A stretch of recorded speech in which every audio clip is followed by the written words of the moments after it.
Shoppe channel. I am John here with my best friend, my bestie, if you will, Jeremy. Best friends. We're best friends forever. Hey, we're going to talk about Boucher guitars today because we have one in our hands right now and it is a monster. So we're going to tell you all about it right after this.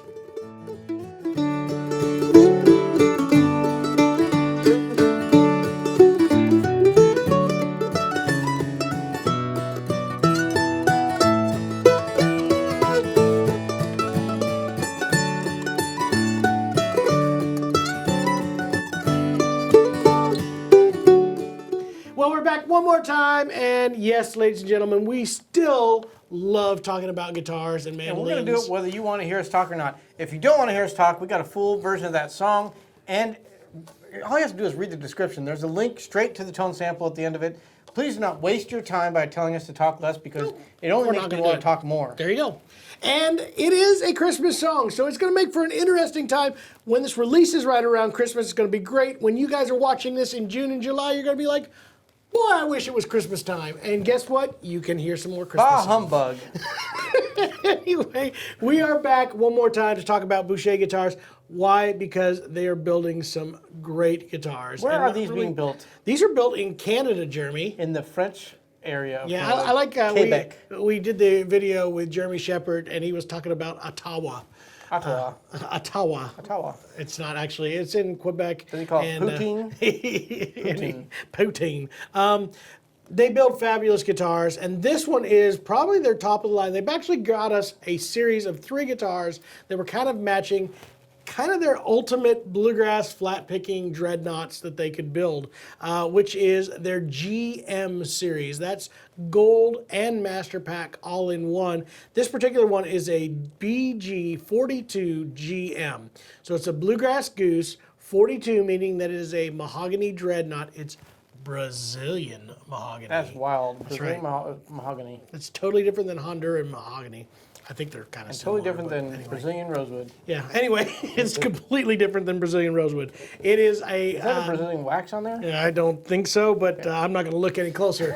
It has the G and the M package. That means it has a gold pack and the master pack. So it's a mix of the two. Decked out. Yeah, you get the gold pack, which gives you basically the thermo-cured add-on on this guitar. And then the master pack, which gives you a master grade Adirondack spruce top. And the koa wood bindings does give you the abalone rosette, as well as the logo here at the 12th fret.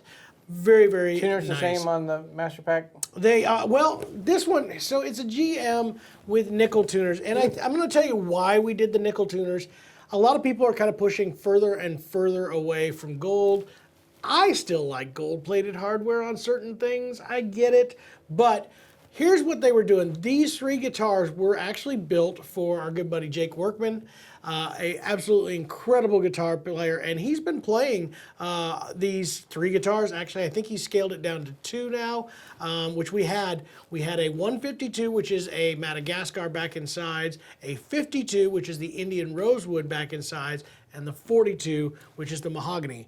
Last I talked with him, he has kind of decided that he wants both the mahogany and the 152, which was the Madagascar. So he liked the nickel tuners, and that's what it has. So this does have the nickel Goto tuners on it. And now with all bluegrass gooses, they now have a 1.75" nut width. This was kind of a spot where it got a little bit tricky.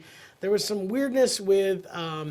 there was a new pack that was done for the Studio Goose, which is the SG, where you could get a vintage pack. And you could get the square peg head and an 1.75" nut because all the Studio Goose were 1.75" and all the Bluegrass Goose were 11/16. That has since been changed because, again, most of the Bluegrass players are now wanting 1.75". I'd say it's kind of all the way across the board they're wanting that. So really, the only major differences between a Studio Goose and a bluegrass goose, and you're going to hear it right here, right now, are that the Studio Goose is set up for lights, so the setup is a little bit different, and the sound hole is slightly smaller It's more of a standard. This is an enlarged sound hole by just a little bit. Wow, So I didn't know that. See, I got specs for you. So I'm going to baby. have one of the guitars when I go in the studio. That's right. Lighter setup, smaller sound hole, a little more definition, and then when I'm on stage and I need to compete with a banjo, Boom. higher action, wider nut, and the larger sound hole, I'm going to boom it. That's it, right there. You nailed it. Absolutely. So ends up, you wouldn't have known that had you skipped ahead for just tone samples. They might have already Take skipped that. ahead. They don't know about it, so. All you people that don't know that, that's your fault now. Anyway, great guitars. These guitars have absolutely been kind of just ruling the roost lately. Those who are not familiar with I Boucher. don't believe that geese roost, but. Well, whatever. Anyway, thank you for the goose reference. The thing about this guitar is, I think what Boucher is doing probably the best is bridging the gap between the traditional sound and the more modern sounds. The Callings and, I can't think of all the great modern guitars that have more sustain, a little bit more brightness to them, a little bit crisper top end. That is kind of here, but it still has a lot of the vintage tone, that drier, more natural, Martin-y, vintage Martin kind of sound. So it's like in between, and again, I think that's the fact that we have the Master Grade and the Gold Pack all in one on this guitar. So again, looking for a mahogany guitar that punches and screams, yet also has all that sustain and top end, this is probably something you should be looking at. And I guess we can go through the specs one last time, but these Sure. also have a slightly, I guess, a satin neck on them. Yes, this is a very, very satin What neck. would be the profile on that? More of a D? I would say this is more of a C-shape? standard C shape. It has a little bit of a point to the center, not dramatic, but I'd say more standard C. Seems a little bit thinner as far as depth, just looking at it. To It me. is a more narrow profile than some of the more vintage style necks, more like Thompson or Bourgeois, which have a little bit more depth front to back. This one is going to be a little bit slimmer profile, and like I said, more of that modern feel, as well as still keeping that 1 3/4. Like I said, 1 3/4 nut width, ebony fretboard, ebony bridge. Does have their own design with the kind of smile-shaped bridge pins, and I'm going to tell you why they do that. One of the common things that happens with a lot of bridges is because you file out that hole right there. It's a very small amount of material in there, and when they do crack, that's usually where it will happen. And if we do this in more of this shape, that grain line is not constant all the way through, and you have less chance of it cracking. So there you go. I gave you another little something. Koa wood bindings on this, all wood bound all the way across. Master grade Adirondack spruce top with that abalone purfling around the rosette, as well as that B. I love that B in the 12th fret. Overall, just a fantastic guitar. Again, Brazilian mahogany.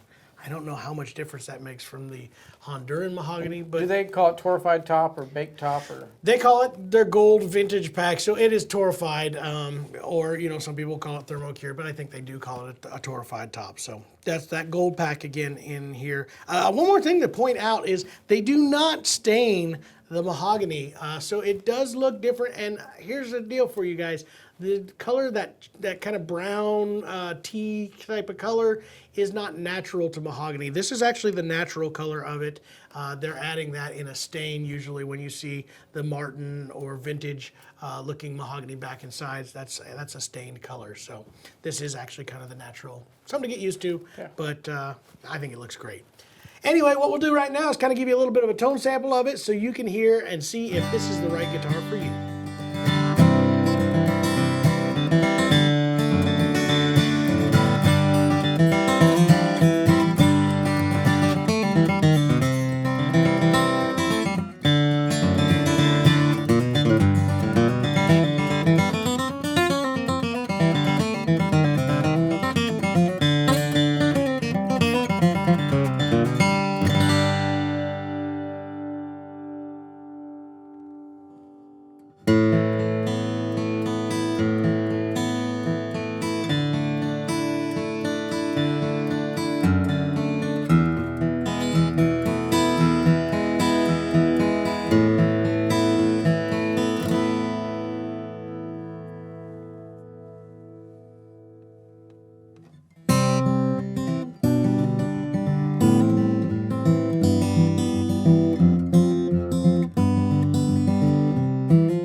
And we really appreciate you guys watching that video. It was my favorite one we've made so far. We've done hundreds of videos, and that was the best one. It was. And the next one's going to be even better. If you'd like to see that, be sure you subscribe to this channel. And also, the more you comment and interact below, the more the YouTube algorithms pick it up and start pushing it out to other people, like-minded people. Algorithms? Algorithms, they're everywhere. They permeate the internet, and YouTube's got one, and it watches our videos, and it sees how much you comment, and then it pushes us to other people like you. And we want everyone to experience the Acoustic Shop world, where we talk about instruments, we do reviews, we got some fun videos coming up. We thank you guys so much for being a part of it, and we'll see you in the next video.